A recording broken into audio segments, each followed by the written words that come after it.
You know, Nebraska brags about feeding the world.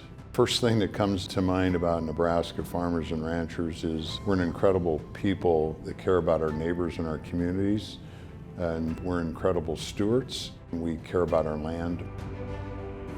This initiative helps farmers and ranchers tell their story in a scientific, measurable way, because we've been improving our practices with each generation, with each year.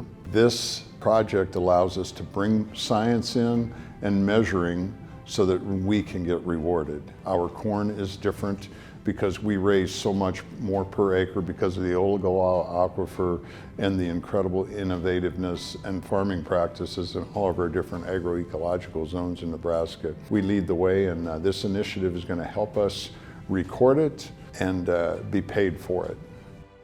Through this project, we'll reach the point to be able to know exactly how much fossil fuels is used per bushel. That is going to be such a game changer because of the oligoil aquifer, and as we get better and better at putting the water on at the exact right time, our yields keep increasing where there's no one else in the country that can do that. Even areas that get more rainfall, we were the first Nebraska farmers from irrigation, taking diesel motors out, turning it into electrical motors. And so those are all the sustainable practices that have been taking place now for decades, that it's time now for all the Nebraska farmers and ranchers to get rewarded for all these processes. I think people get anxious when they start talking about sustainability practices. It's like we have to do something totally different. No. What we've been doing have been incredible sustainable practices where we utilize all the latest technology in farming. We make way fewer passes across the land. You know, we don't drive out to pivots to turn them on because we use technology, so less and less fuel all the way. We're selling our products to direct markets so that they're not getting loaded and reloaded. All of those things make incredible differences. But most important, we continue to keep improving our production practices to produce more, and we will continue to have lower carbon scored products simply because it's good business.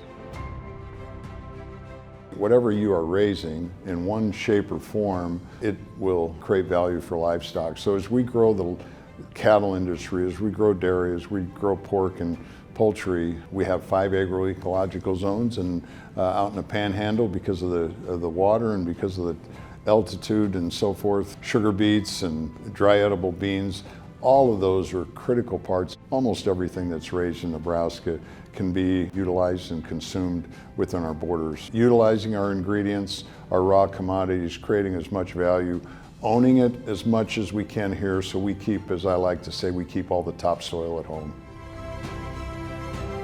All of us in farming have to understand that we're in the technology business and we just happen to farm or raise livestock. We've got the broadband office, we will be connected.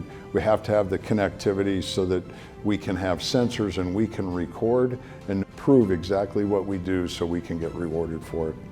A big kudos and thank you to the Aksarben Foundation. It's been around a long time, and its outreach in the last 5 and 10 years to be all broad-based across the state of Nebraska is, from my seat, greatly appreciated. It's really cool when you think of Aksarben and Nebraska spelled backwards, that Aksarben is a key piece of, as I say, embracing Nebraska from the river all the way out to Harrison and everything in between. Agriculture is the backbone of our state. 95% of our land is owned by Nebraska farm families, all sizes. So this initiative is applicable for everybody. Everybody has to have access. If it's only for big guys, count me out. This is a project to not be afraid of, to get excited about. Change is hard for all of us, so the ask is really simple. Invest some energy and time to learn and understand it, and you'll recognize that you don't change any of your production practices. It's a win-win all the way around. I think that probably the big ask is when people hear about the environment and sustainability, we get anxious to say we've got to change everything. We just got to keep doing what we've been doing and keep improving it, and now we measure it.